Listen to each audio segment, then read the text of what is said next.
The parable of the banquet, Matthew 22. Once again, Jesus spoke to them in parables. The kingdom of heaven is like a king who prepared a wedding banquet for his son. He sent his servants to call those he had invited to the banquet, but they refused to come. Again, he sent other servants and said, "Tell those who have been invited that I have prepared my dinner.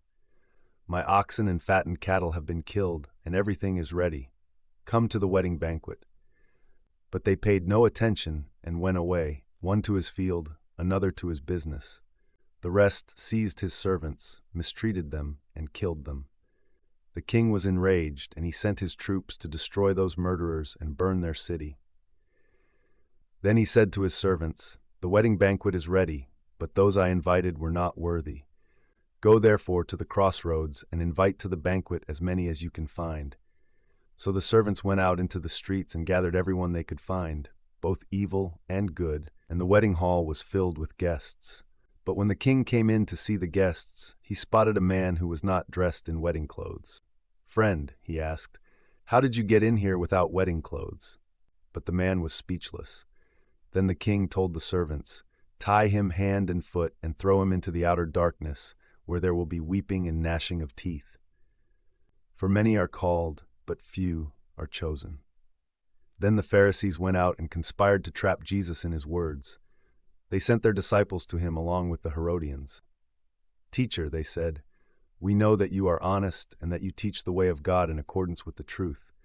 You seek favor from no one, because you pay no attention to external appearance. So tell us what you think. Is it lawful to pay taxes to Caesar or not?" But Jesus knew their evil intent and said, "You hypocrites, why are you testing me? Show me the coin used for the tax." And they brought him a denarius. "Whose image is this?" he asked, "and whose inscription?" "Caesar's," they answered. So Jesus told them, "Give to Caesar what is Caesar's, and to God what is God's."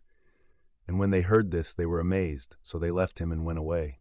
That same day the Sadducees, who say there is no resurrection, came to Jesus and questioned him.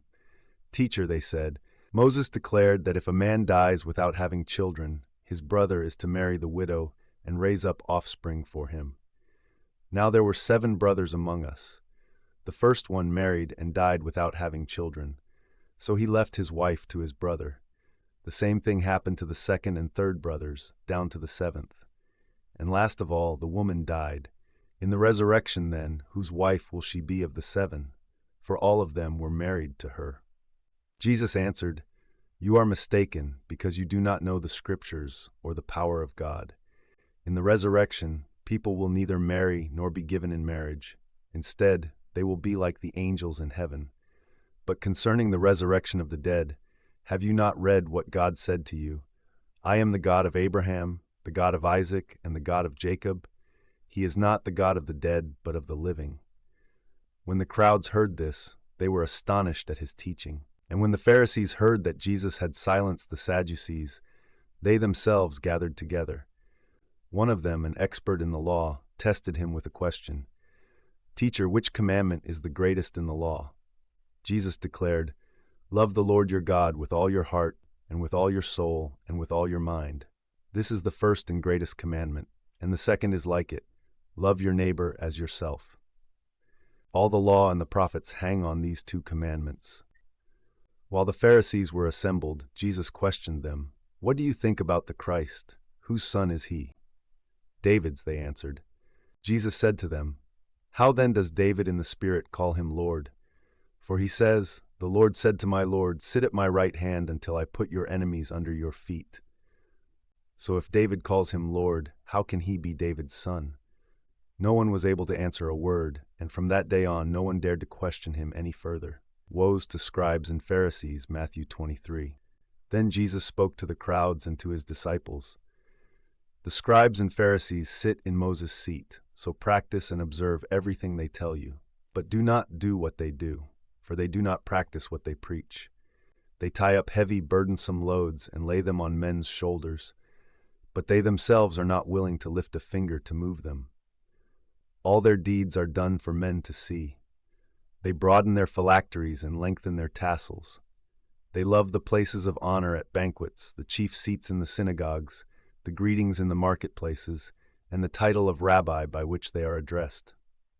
But you are not to be called rabbi, for you have one teacher, and you are all brothers. And do not call anyone on earth your father, for you have one Father who is in heaven. Nor are you to be called instructors, for you have one instructor, the Christ. The greatest among you shall be your servant, for whoever exalts himself will be humbled, and whoever humbles himself will be exalted. Woe to you, scribes and Pharisees, you hypocrites! You shut the kingdom of heaven in men's faces. You yourselves do not enter, nor will you let in those who wish to enter. Woe to you, scribes and Pharisees, you hypocrites! You traverse land and sea to win a single convert, and when he becomes one, you make him twice as much a son of hell as you are. Woe to you, blind guides!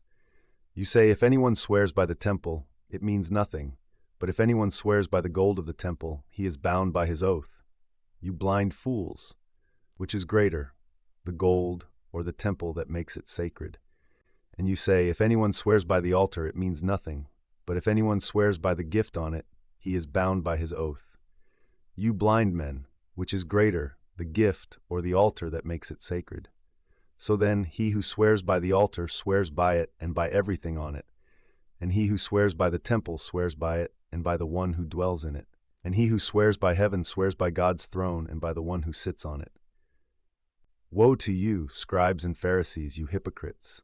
You pay tithes of mint, dill, and cumin, but you have disregarded the weightier matters of the law, justice, mercy, and faithfulness. You should have practiced the latter without neglecting the former. You blind guides! You strain out a gnat but swallow a camel. Woe to you, scribes and Pharisees, you hypocrites! You clean the outside of the cup and dish, but inside they are full of greed and self-indulgence. Blind Pharisee! First clean the inside of the cup and dish, so that the outside may become clean as well.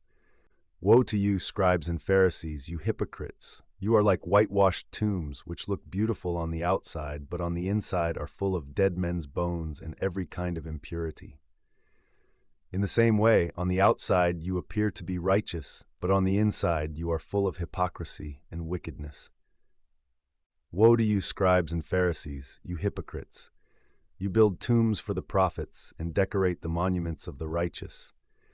And you say, if we had lived in the days of our fathers, we would not have been partners with them in shedding the blood of the prophets.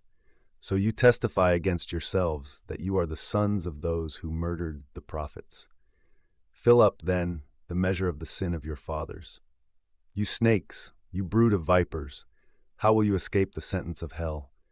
Because of this I am sending you prophets and wise men and teachers.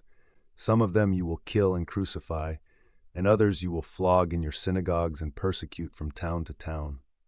And so upon you will come all the righteous blood shed on earth, from the blood of righteous Abel to the blood of Zechariah son of Berechiah, whom you murdered between the temple and the altar.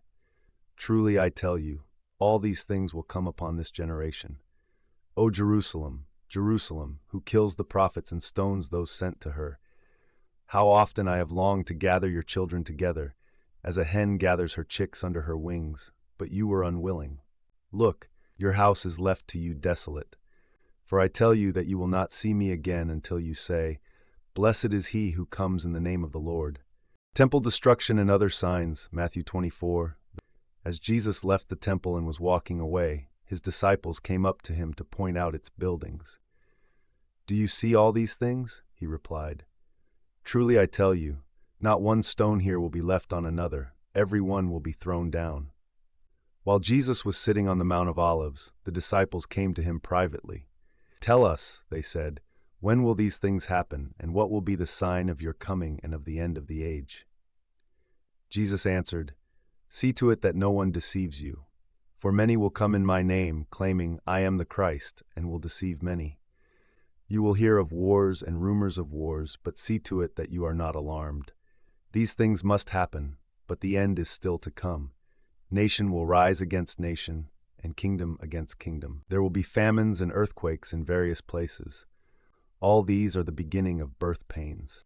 Then they will deliver you over to be persecuted and killed, and you will be hated by all nations because of my name. At that time many will fall away, and will betray and hate one another, and many false prophets will arise and deceive many. Because of the multiplication of wickedness, the love of most will grow cold.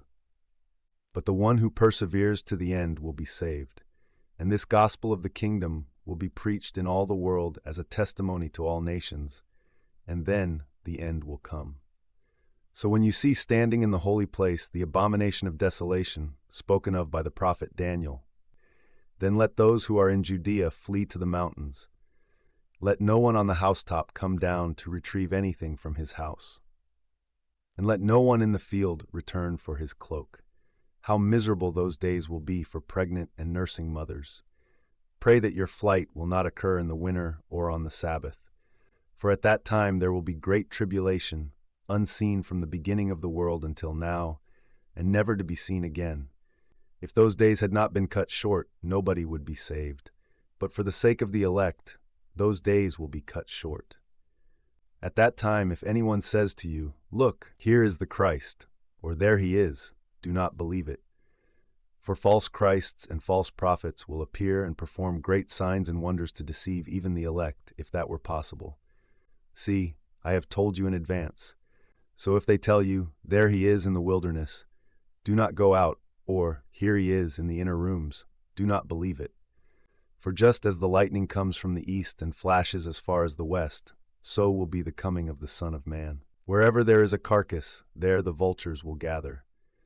Immediately after the tribulation of those days, the sun will be darkened, and the moon will not give its light. The stars will fall from the sky, and the powers of the heavens will be shaken. At that time, the sign of the Son of Man will appear in heaven, and all the tribes of the earth will mourn. They will see the Son of Man coming on the clouds of heaven with power and great glory. And he will send out his angels with a loud trumpet call, and they will gather his elect from the four winds, from one end of the heavens to the other.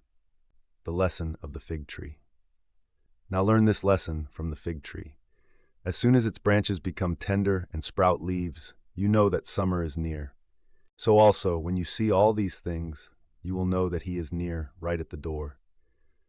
Truly I tell you, this generation will not pass away until all these things have happened. Heaven and earth will pass away, but my words will never pass away.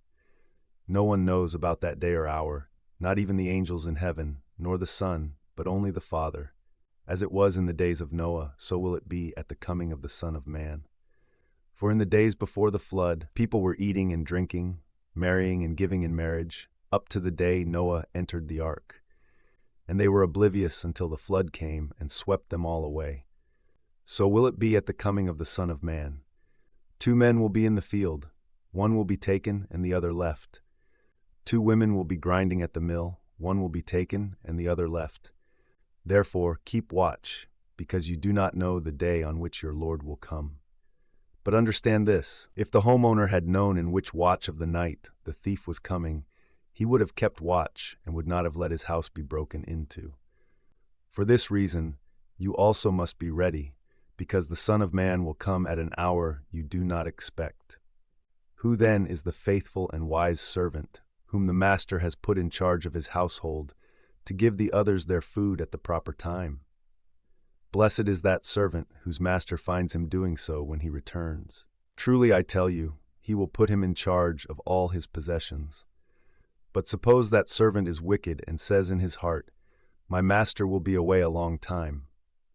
And he begins to beat his fellow servants and to eat and drink with drunkards. The master of that servant will come on a day he does not expect, and at an hour he does not anticipate. Then he will cut him to pieces and assign him a place with the hypocrites, where there will be weeping and gnashing of teeth.